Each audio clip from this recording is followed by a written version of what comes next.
Hello students, હું છું Savaliya sir અને ધોરણ 11 સાયન્સ કેમેસ્ટ્રીમાં રસાયણ વિજ્ઞાનની કેટલીક પાયાની સંકલ્પનાઓ ચેપ્ટરના JEE નીટના MCQ સોલ્યુશન્સ લેક્ચર નંબર 6માં આપનું સ્વાગત છે.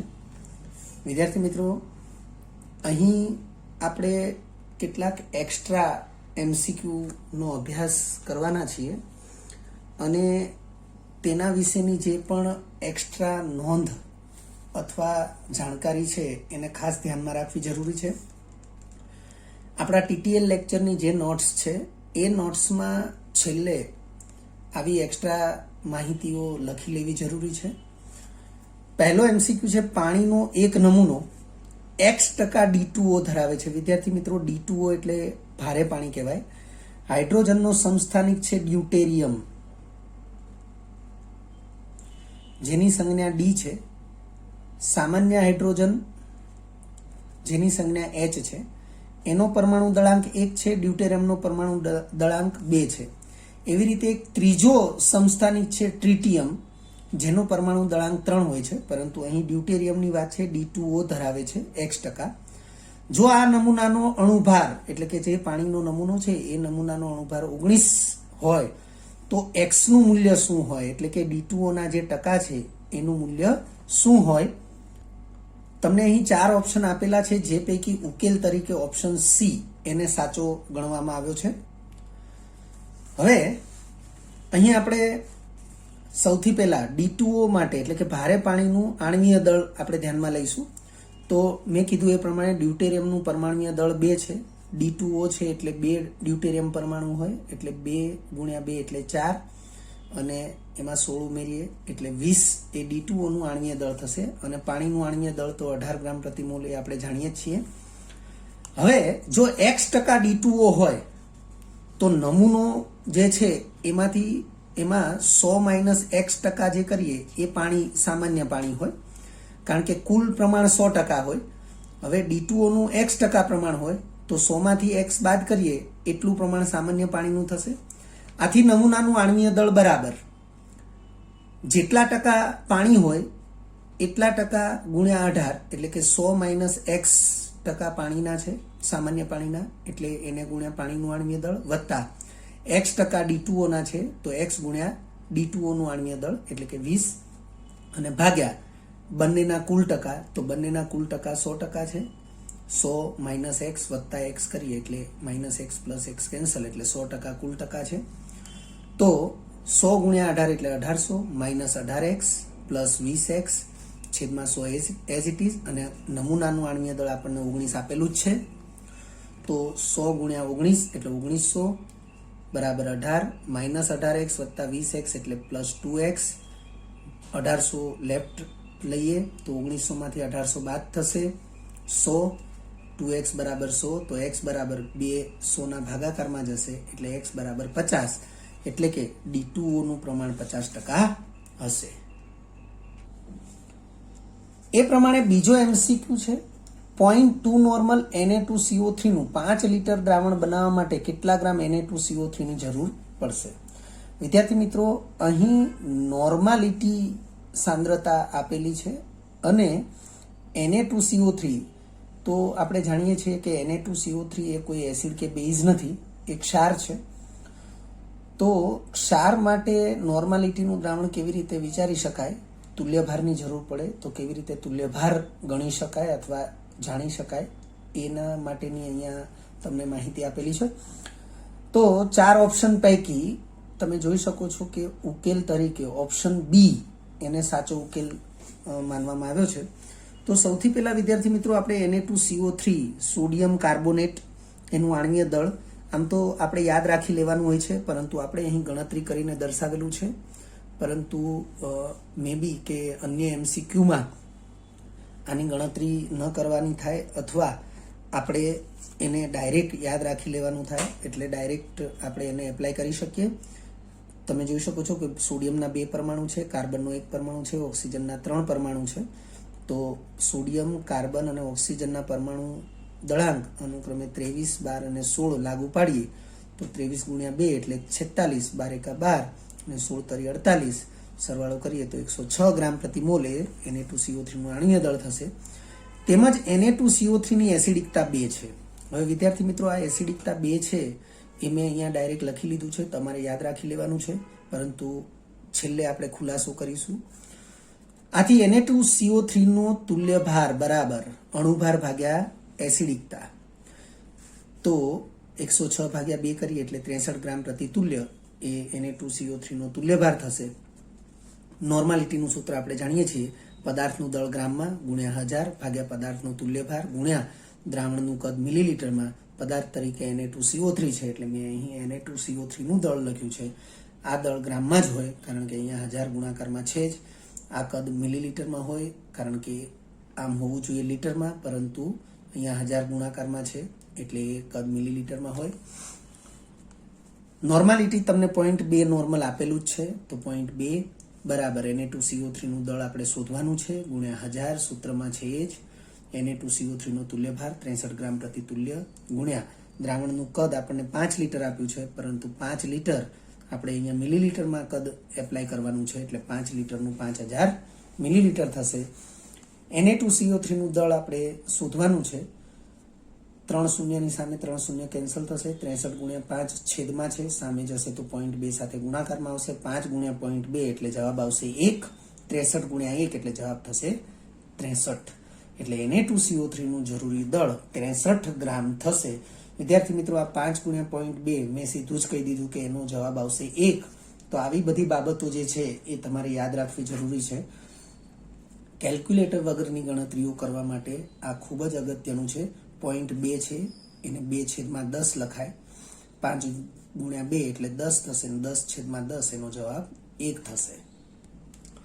હવે વિદ્યાર્થી મિત્રો, આપણે અહીં યાદ રાખો કરીને આજે Na2CO3 ની એસિડિકતા 2 છે એના માટેનો ખુલાસો અહીં આપ્યો છે કે Na2CO3 બેઝિક ક્ષાર છે. હવે આ ક્ષાર બેઝિક શા માટે છે તો એની માહિતી પણ તમને આગળ અભ્યાસમાં ક્યાંક મળી જશે. તેનું જલીય દ્રાવણ, તો Na2CO3 નું જલીય દ્રાવણ હોય તો એમાં નીચે મુજબ વિયોજન થાય. Na2CO3 aqueous gives 2 Na+ આયનો મળશે. વિદ્યાર્થી મિત્રો, આવી વિયોજનની પ્રક્રિયા યાદ રાખવી જરૂરી છે. અને CO3 - 2 આયન એક જ મળશે. આને કાર્બોનેટ આયન કહેવાય, આને સોડિયમ આયન કહેવાય. તો 2 સોડિયમ આયન મળશે અને એક જ કાર્બોનેટ આયન મળશે. તો Na+ જે છે એને H+ ને સમકક્ષ માનવામાં આવે છે અને તેથી અહીંયા 2 Na+ છે તો આપણે એમ સમજીશું કે Na2CO3 માં 2 H+ આયનો ને તટસ્થ કરવાની ક્ષમતા છે અને તેથી Na2CO3 ની એસિડિકતા 2 ગણવામાં આવે છે. ત્રીજા નંબરનો MCQ છે 100 ml 0.3 નોર્મલ HCl અને 200 ml 0.6 નોર્મલ H2SO4 ના દ્રાવણને મિશ્ર કરવાથી તે મિશ્ર દ્રાવણની નોર્માલિટી કેટલી થશે. વિદ્યાર્થી મિત્રો, આપણે અહીં જોઈ રહ્યા છીએ કે એક દ્રાવણ HCl નું આપ્યું છે અને બીજું દ્રાવણ H2SO4 નું આપ્યું છે અને બંને દ્રાવણની સાંદ્રતા નોર્માલિટીમાં આપેલી છે. તો વિદ્યાર્થી મિત્રો, આપણે આ બાબતને ખાસ ધ્યાનમાં રાખીશું કે એસિડ જુદા જુદા હોવા છતાં જ્યારે નોર્માલિટી સાંદ્રતાની જ વાત થઈ હોય, એટલે કે સમાન પ્રકારની સાંદ્રતા વિશે વાત કરવામાં આવી હોય, ત્યારે તે દ્રાવણમાં H+ આયનની સાંદ્રતાને જ ધ્યાનમાં લેવામાં આવી છે. તો અહીં ફરીથી રકમ વાંચીએ કે 100 ml 0.3 નોર્મલ HCl અને 200 ml 0.6 નોર્મલ H2SO4 ના દ્રાવણને મિશ્ર કરવાથી તે મિશ્ર દ્રાવણની નોર્માલિટી કેટલી થશે. તમને 4 ઓપ્શન આપ્યા છે, જે પૈકી ઉકેલ તરીકે ઓપ્શન ડી એને સાચો માનવામાં આવ્યો છે. તો આપણે ગણતરીથી એને જોઈએ કે કેવી રીતે એ ઉકેલ સાચો છે. તમે જુઓ કે મિશ્ર દ્રાવણનું કુલ કદ એને આપણે Vx ધારી લઈએ તો 100 ml અને 200 ml કદ આપ્યા છે, તો 100 + 200 એટલે 300 ml કદ થશે. હવે જો મિશ્ર દ્રાવણની નોર્માલિટીને આપણે NX ધારી લઈએ તો એક આ સૂત્રને આપણે ધ્યાનમાં રાખીશું. આ સૂત્ર નવું છે આપણા માટે, તો આપણે નોંધ કરી લઈશું. NX Vx બરાબર N1 V1 + N2 V2. વિદ્યાર્થી મિત્રો, હું ફરીથી બોલું છું, ભલે એસિડ જુદા જુદા છે પરંતુ નોર્માલિટી વિશે વાત થઈ છે ત્યારે તમે આ સૂત્રને વાપરી શકો છો, કારણ કે નોર્માલિટીનો સંદર્ભ જે છે એ દ્રાવણમાં H+ આયનની મોલર સાંદ્રતા વિશેનો જ સંદર્ભ છે. અને એસિડના દ્રાવણમાં એસિડ ભલે જુદા જુદા હોય પણ H+ આયનની સાંદ્રતા જે છે એ H+ આયનો સમાન હોવાને કારણે સાંદ્રતાનો સંદર્ભ પણ સમાન થશે. તો અહીં આપણે NX શોધવાનું છે, એટલે કે મિશ્ર દ્રાવણની નોર્માલિટી શોધવાની છે. તો Vx ને છેદમાં લઈશું તો NX = N1V1 + N2V2/Vx થશે. કિંમતો એપ્લાય કરીએ તો N1 એટલે HCl ના દ્રાવણ માટેની નોર્માલિટી, V1 તો HCl ના દ્રાવણનું કદ, વત્તા N2 એટલે H2SO4 ના દ્રાવણની નોર્માલિટી, ગુણ્યા V2 એટલે H2SO4 ના દ્રાવણનું કદ, અને છેદમાં Vx એટલે દ્રાવણનું કુલ કદ. તો વિદ્યાર્થી મિત્રો 100 ગુણ્યા 0.3 એટલે 30, 200 ગુણ્યા 0.6 એટલે 120. આ બધા ગુણાકાર જે છે એ ખૂબ સરળ છે, તમારે ખાસ યાદ રાખી લેવાના કે આ ગુણાકાર તમને ઝડપથી આવડવા જોઈએ. એટલે 30 + 120 અને ભાગ્યા 300 એઝ ઇટ ઇઝ, સરવાળો 150 થશે. 150 ભાગ્યા 300 એટલે જવાબ થશે 0.5. એટલે મિશ્ર દ્રાવણની નોર્માલિટી એ 0.5 નોર્મલ થશે. ચોથા નંબરે MCQ આપ્યો છે, નીચેના પૈકી શેમાં સૌથી વધુ અણુઓ હોય? તમને જુદા જુદા વાયુઓના ગ્રામમાં જથ્થા આપ્યા છે. જેમ કે ઓપ્શન એ ની અંદર 8 ગ્રામ H2 આપ્યો છે, ઓપ્શન બી ની અંદર 64 ગ્રામ SO2, ઓપ્શન સી ની અંદર 44 ગ્રામ CO2 અને ઓપ્શન ડી ની અંદર 48 ગ્રામ O3. ઉકેલ તરીકે ઓપ્શન એ સાચો ઉકેલ આપવામાં આવ્યો છે. અર્થ એવો થશે કે 8 ગ્રામ H2 એ સૌથી વધુ અણુઓ ધરાવે છે. તો કેવી રીતે 8 ગ્રામ H2 સૌથી વધુ અણુઓ ધરાવે છે? તો વિદ્યાર્થી મિત્રો, આપણે અણુ સંખ્યા જાણવી છે. તો અણુ સંખ્યા માટેનું એક સામાન્ય સૂત્ર આપણે TTL લેક્ચરમાં ભણી ચૂક્યા છીએ કે અણુ સંખ્યા બરાબર મોલ ગુણ્યા એવોગેડ્રો આંક. તો આપણે એવોગેડ્રો આંકનું મૂલ્ય 6.022 ગુણ્યા 1023 જે આપણે જાણીએ છીએ, આપણને યાદ છે. પરંતુ મોલ શોધવા જરૂરી છે. અહીંયા તમને ગ્રામમાં વજન આપ્યું છે, તો મોલ બરાબર વજન ભાગ્યા અણુભાર એ સૂત્ર આપણે જાણીએ છીએ. તો એના આધારે આપણે આગળ વધીએ છીએ. અહીં આપણે આ પ્રકારની ગણતરી આપી છે, 2 ટાઇટલ કર્યા છે, કોષ્ટક બનાવ્યું છે. એક ટાઇટલનું નામ છે મોલ બરાબર વજન ભાગ્યા અણુભાર અને બીજું ટાઇટલ છે અણુ સંખ્યા બરાબર મોલ ગુણ્યા એવોગેડ્રો આંક. તો તમે જોઈ શકો છો કે આપણી પાસે જે 4 જુદા જુદા વાયુઓના જથ્થા આપ્યા છે, તો H2 ના મોલ, તો H2 નું વજન ભાગ્યા H2 નું આણ્વીય દળ, તો 8/2 બરાબર 4. એવી રીતે SO2 ના મોલ, તો 64 ભાગ્યા SO2 નું આણ્વીય દળ, તો SO2 નું આણ્વીય દળ 64 ગ્રામ પ્રતિ મોલ છે, તો 64 ભાગ્યા 64 1 થશે. CO2 ના મોલ, તો 44 ગ્રામ વજન CO2 નું આપ્યું જ છે અને CO2 નું આણ્વીય દળ 44 ગ્રામ છે. તમે ગણતરી કરીને શોધી શકો છો. તો 44 ભાગ્યા 44 1 થશે. અને O3 ના મોલ બરાબર 48, તો 48 ગ્રામ એ O3 નું વજન તમને આપેલું છે અને O3 એનું આણ્વીય દળ, તો ઓક્સિજનનું 16 તરી 48, તો એનું આણ્વીય દળ 48 ગ્રામ પ્રતિ મોલ છે. તો 48 ભાગ્યા 48 એટલે કે 1 મોલ થશે. એમ H2 ના મોલ 4 છે, SO2 ના મોલ 1, CO2 અને O3 ના પણ 1 મોલ છે. હવે અણુ સંખ્યા બરાબર મોલ ગુણ્યા એવોગેડ્રો આંક, તો 4 મોલ છે, તો 4 ગુણ્યા 6.022 ગુણ્યા 1023 એવી રીતે આ બધાના 1 મોલ છે, તો 1 ગુણ્યા 6.022 ગુણ્યા 1023 થશે. તો આપણે જોઈ શકીએ છીએ કે આ મોલ સંખ્યા વધારે જે છે ત્યાં જ અણુ સંખ્યા પણ વધારે છે અને તેથી ઓપ્શન એ સાચો ઓપ્શન છે. 5મા નંબરનો MCQ છે, 4 ગ્રામ મિથેન વાયુના સંપૂર્ણ દહન માટે જરૂરી O2 વાયુનું STPA કદ કેટલા લીટર હોય? વિદ્યાર્થી મિત્રો, મિથેન એટલે CH4, જેને આપણે હાઇડ્રોકાર્બન કહીએ છીએ, અને હાઇડ્રોકાર્બન વાયુના સંપૂર્ણ દહનથી હંમેશા 2 જ નિપજો મળશે, CO2 અને H2O. આપણે નોંધ તરીકે આ બાબતને સ્પષ્ટ કરેલી જ છે, લખેલી જ છે. પરંતુ અહીં તમને 4 ઓપ્શન જે આપ્યા છે, જે પૈકી ઉકેલ તરીકે ઓપ્શન ડી એને સાચો ઉકેલ આપવામાં આવ્યો છે. મિથેન વાયુની દહન પ્રક્રિયા, તો મેં કહ્યું એ પ્રમાણે મિથેન, તો તો હાઇડ્રોકાર્બન છે અને એના દહનથી CO2 અને H2O જ મળશે. હવે દહન માટે O2 એટલે કે ઓક્સિજનની જરૂર પડે. આપણે પ્રક્રિયાના સમીકરણમાં આ બાબતોને આ પ્રકારે આપણે દર્શાવી શકીએ છીએ કે દહન માટે O2ની જરૂર પડે અને દહનથી CO2 અને H2O જ બને.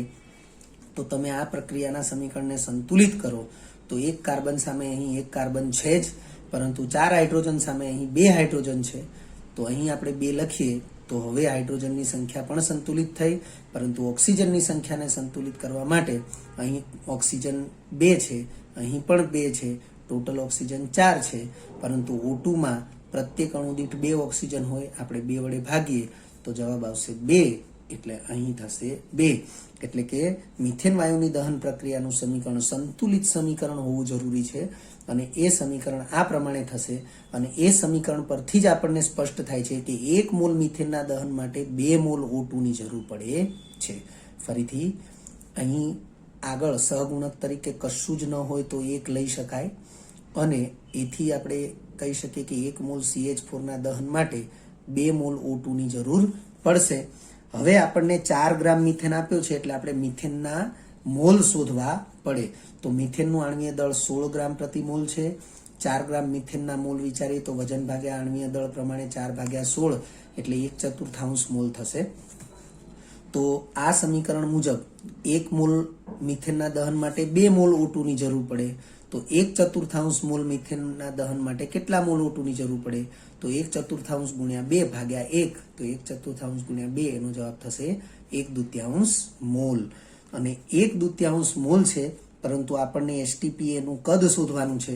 તો વિદ્યાર્થી મિત્રો, આપણે જાણીએ છીએ કે STPA કોઈ પણ વાયુનું કદ બરાબર મોલ ગુણ્યા 22.4 લીટરમાં જવાબ આવશે. આ કોઈ પણ વાયુ માટે STPA કદ શોધવાનું સૂત્ર છે. તો અહીં આપણને 1/2 મોલ આપેલા આપણે મેળવેલા છે. તો 1/2 ગુણ્યા 22.4 એટલે જવાબ આવશે 11.2 લીટર, જે ઓપ્શન ડી માં છે.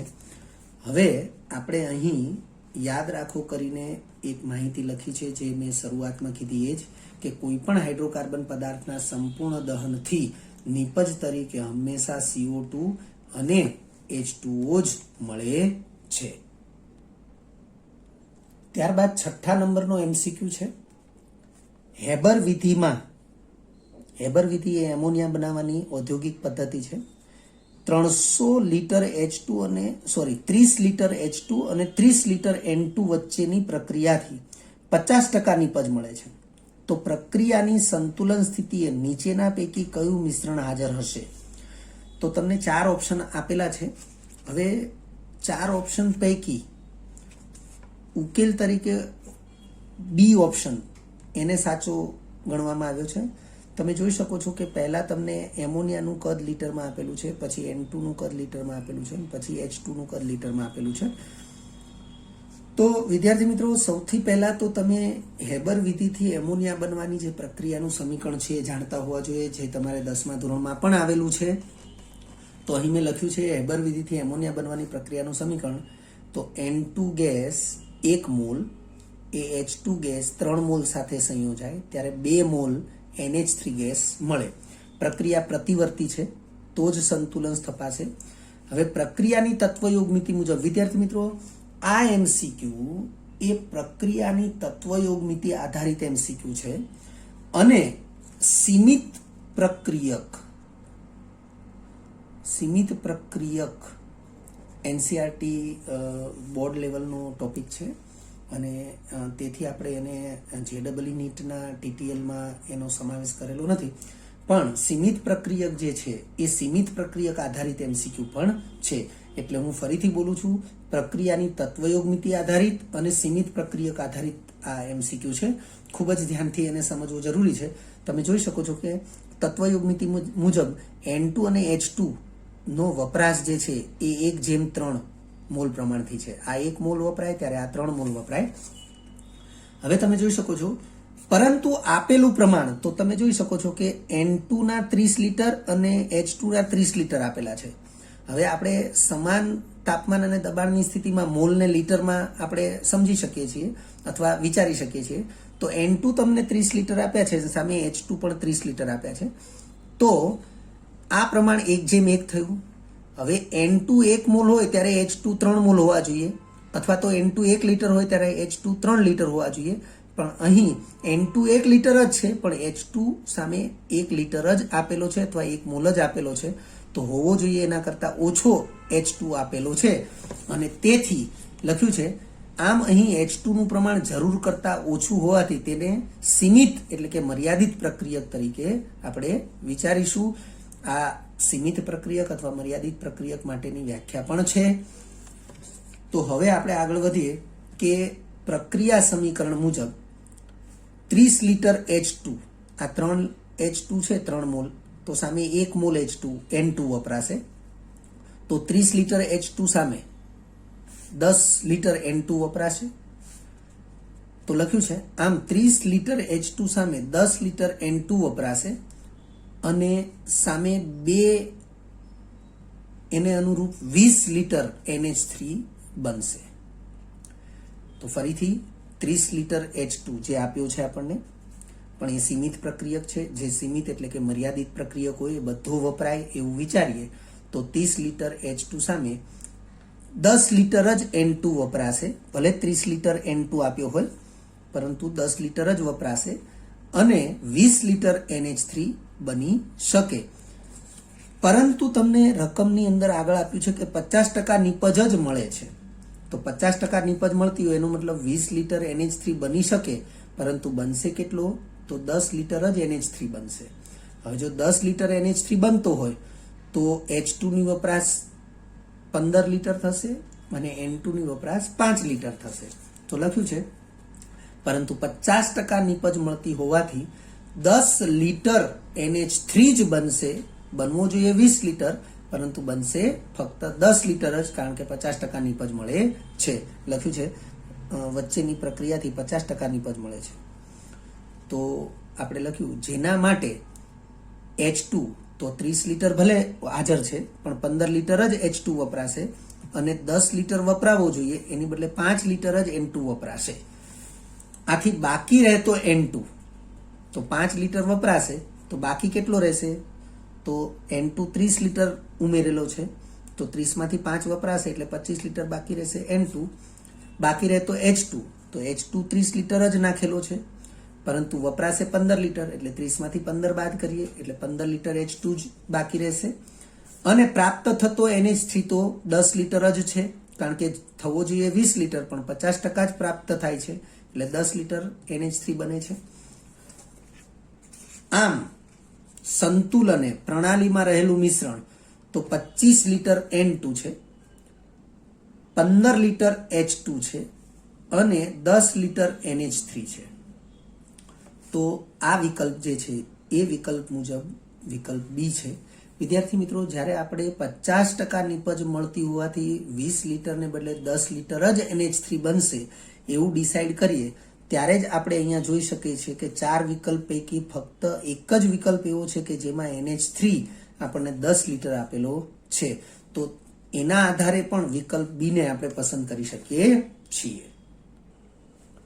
7મા નંબરનો MCQ છે 26.5 ગ્રામ સોડિયમ કાર્બોનેટ. વિદ્યાર્થી મિત્રો, આજના લેક્ચરમાં આ લેક્ચરમાં જ આપણે બીજા નંબરનો MCQ પણ સોડિયમ કાર્બોનેટ વાળો જ હતો અને સોડિયમ કાર્બોનેટનું આણ્વીય દળ આપણે ત્યાં ગણતરી કરીને મેળવેલું.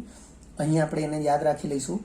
26.5 ગ્રામ સોડિયમ કાર્બોનેટ દ્રાવ્ય કરીને 250 મિલીલીટર દ્રાવણ બનાવ્યું હોય તો તેમજ પદાર્થનું સંપૂર્ણ વિયોજન થયું હોય, એટલે કે સોડિયમ કાર્બોનેટનું સંપૂર્ણ વિયોજન થયું હોય તો દ્રાવણમાં Na+ અને CO3 આયનની મોલર સાંદ્રતા અનુક્રમે નીચેના પૈકી કેટલી હોય?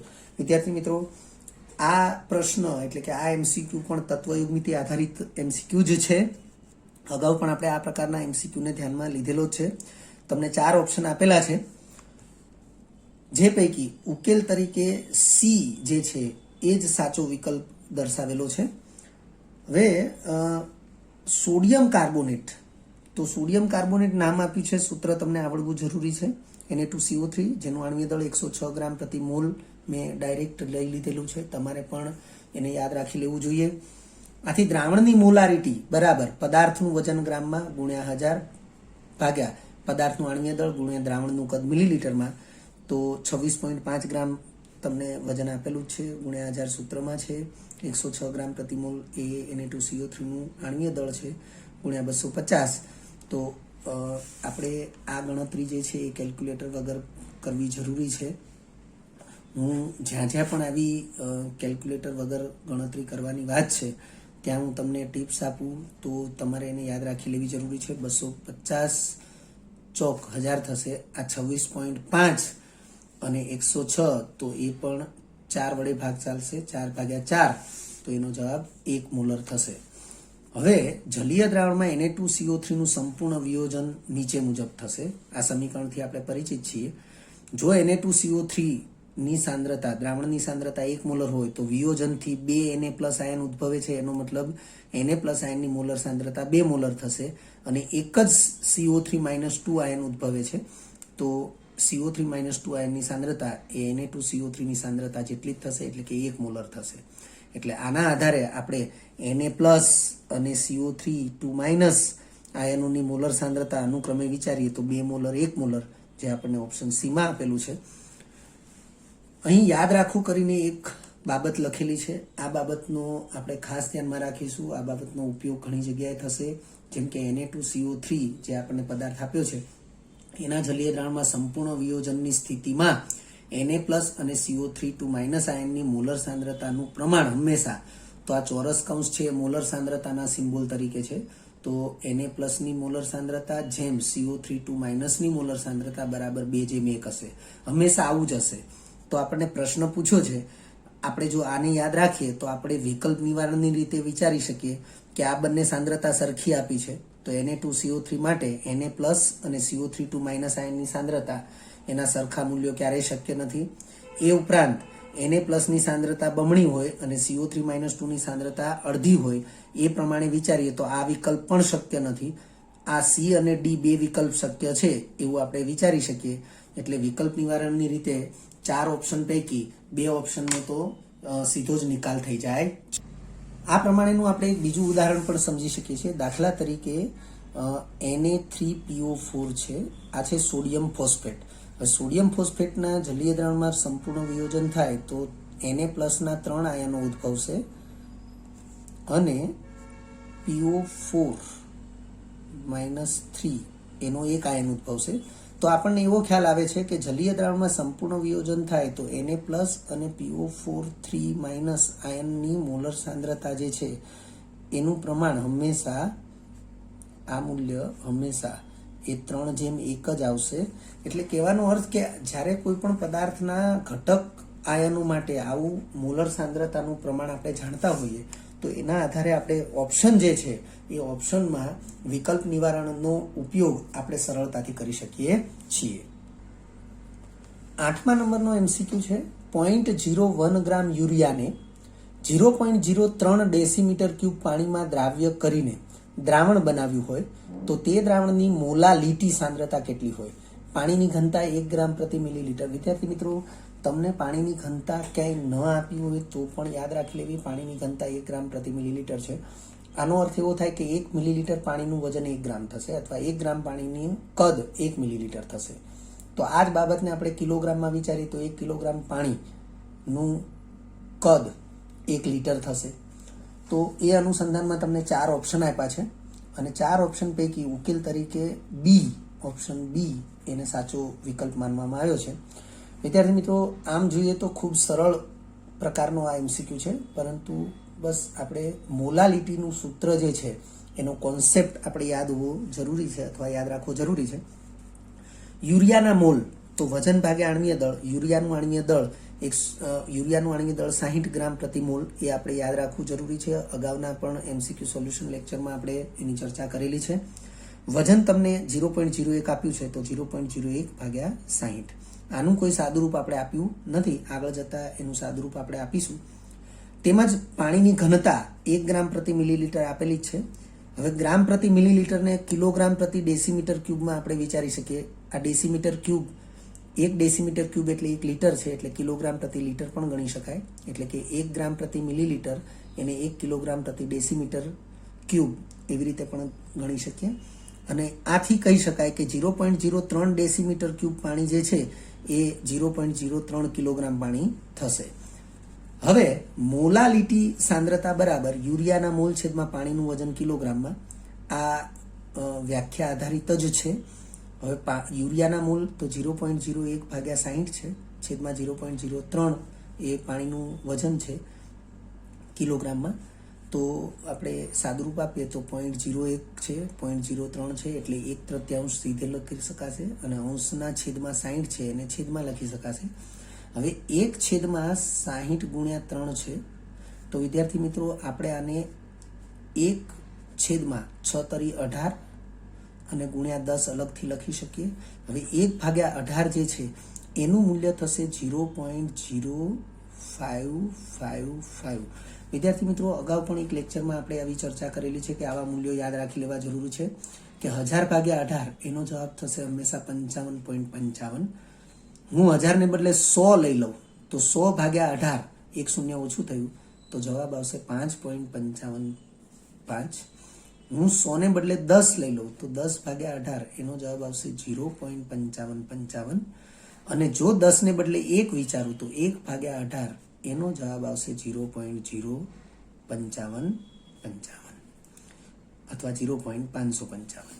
તો મેં કીધું એ પ્રમાણે કે 1/18 ને હું 0.0555 લખું અને છેદમાં 10 વિચારું તો આ જવાબ થશે 0.00555. તો આ જે છે એ દશાંશ ચિહ્નને જમણી બાજુ 3 આંકડા ખસેડું તો જવાબ મળશે 5.55 ગુણ્યા 10⁻³ તો એ વિકલ્પ આપણને અહીં જોવા મળે છે. 5.55 ગુણ્યા 10⁻³ મોલ પ્રતિ કિલોગ્રામ. તો એ વિકલ્પ આપણને ઓપ્શન બી માં જોવા મળશે. 9મા નંબરનો MCQ છે. તમે જોઈ શકો છો એક પ્રક્રિયાનું સમીકરણ આપ્યું છે. આ પ્રક્રિયા સમીકરણ એ ગ્લુકોઝની બનાવટનું સમીકરણ છે.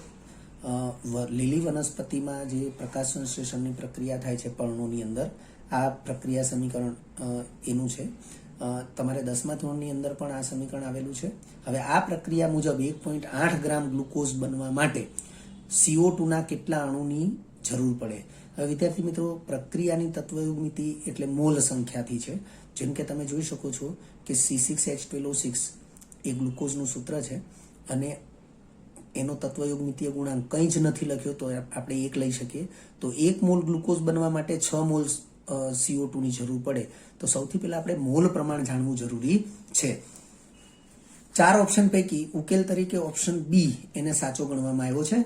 હવે તમે જો મેં કીધું એ પ્રમાણે ગ્લુકોઝના મોલ આપણે શોધ્યા કે ગ્લુકોઝના મોલ બરાબર વજન ભાગ્યા અણુભાર. તો વજન તમને 1.8 ગ્રામ આપ્યું છે. ગ્લુકોઝનું આણ્વીય દળ 180 ગ્રામ પ્રતિ મોલ યાદ રાખી લેવું જરૂરી છે.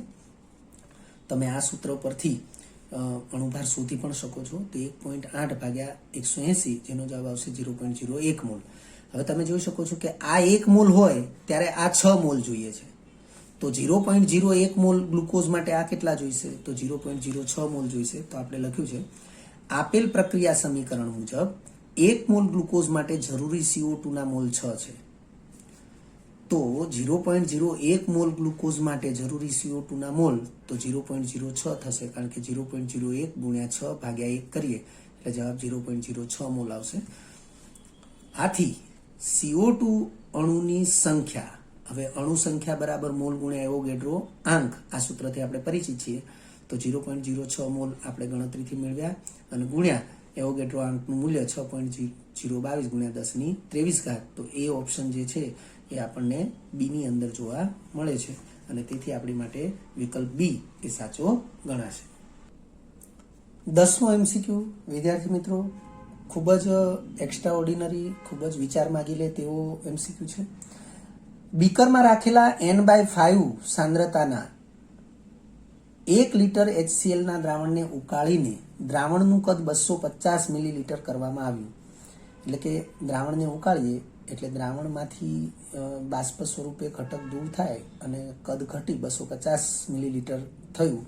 આ દરમિયાન દ્રાવણમાંથી 3.65 ગ્રામ HCl પણ દૂર થાય છે. બાષ્પ સ્વરૂપે, વાયુ સ્વરૂપે HCl પણ દૂર થઈ જાય છે, પરંતુ એનું વજન 3.65 ગ્રામ HCl દૂર થયું.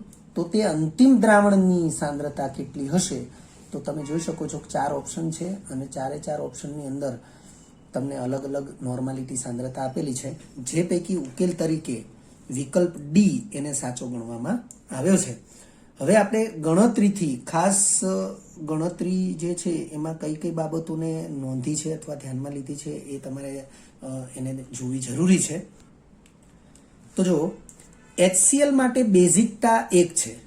આપણે જાણીએ છીએ HClની બેઝિકતા 1 છે. HClમાં એક જ H+ આયન ઉદ્ભવે જે એક જ OH- આયનને તટસ્થ કરે, માટે એની બેઝિકતા 1 છે.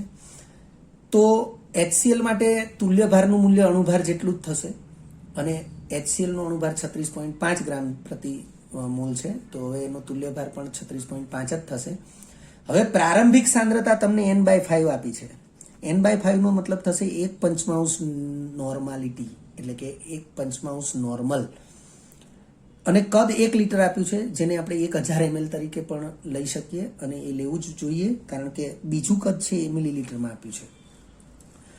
આથી નોર્માલિટીનું સૂત્ર આપણે વાપરીએ તો નોર્માલિટી બરાબર HCl નું દળ ગુણ્યા 1000 ભાગ્યા તુલ્ય ભાર ગુણ્યા, એટલે કે HCl નો તુલ્ય ભાર ગુણ્યા દ્રાવણનું કદ મિલીલીટરમાં. કિંમતો એપ્લાય કરીએ. પ્રારંભમાં આપણને HCl નું દળ કેટલું છે એ ખ્યાલ નથી, એ આપણે શોધવાનું છે. નોર્માલિટી 1/5 આપણને આપેલી છે. HCl નું દળ શોધવાનું છે. તુલ્ય ભાર 36.5 ગુણ્યા 1000 અને દ્રાવણનું કદ 1 લિટર તમને આપેલું છે એ 1000 અહીંયા આપણે એપ્લાય કર્યા. આ કેન્સલ થશે. 36.5 1ની સાથે ગુણાકારમાં જશે તો HCl નું પ્રારંભિક દળ, એટલે કે જે પ્રારંભિક દ્રાવણ હતું એમાં HCl નું દળ 36.5 ભાગ્યા 5 થશે. તો 36.5 ભાગ્યા 5 જવાબ આવશે 7.3.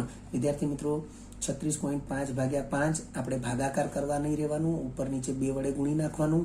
36.5 ગુણ્યા 2 કરશો તો જવાબ આવશે 73 અને 5 ગુણ્યા 2 કરશો તો જવાબ આવશે 10, તો 7.3 એવો જવાબ આવશે. તો 7.3 ગ્રામ એ પ્રારંભિક દ્રાવણ જે છે એમાં HCl નું દળ છે.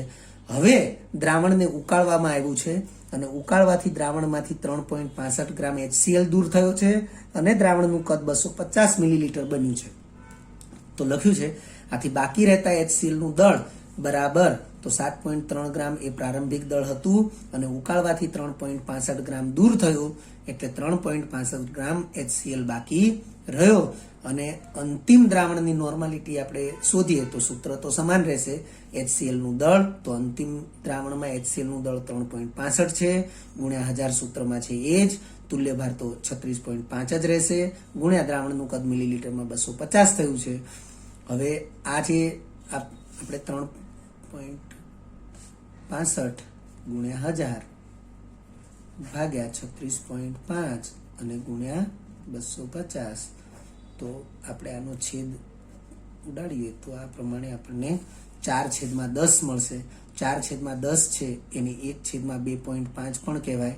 તો નોર્માલિટી એ N/2.5 એવી દ્રાવણની સાંદ્રતા થશે. વિદ્યાર્થી મિત્રો, આજે 4/10 એનું મૂલ્ય 1/2.5 જે છે, બરોબર, આ મૂલ્ય પણ આપણે જાતે ડિસાઈડ કરી શકીએ છીએ. આવી રીતે 4 અડધા 2, 10 અડધા 5, તો ભાગ ચલાવીએ તો છેદમાં 2.5 આવશે, એટલે 1/2.5. એટલે એ પ્રકારે આપણે ગણતરી કરીને 1/2.5 નોર્મલ એને N/2.5 લખી શકીએ. એટલે આપણા માટે વિકલ્પ ડી એ સાચો ગણાશે. વિદ્યાર્થી મિત્રો, જો તમને આ વિડીયો લેક્ચર ગમ્યો હોય તો લાઇક આપજો, શેર કરજો અને સબસ્ક્રાઇબ પણ કરજો. અગાઉના લેક્ચરનું રિવિઝન અને પાઠ્યપુસ્તકનું વાંચન કરતા રહેજો. આ લેક્ચર અંગે કોઈ પણ ડિફિકલ્ટી હોય તો મને વોટ્સઅપ કરી શકાય. આભાર. ફરી મળીશું નવા વિડીયો લેક્ચરમાં.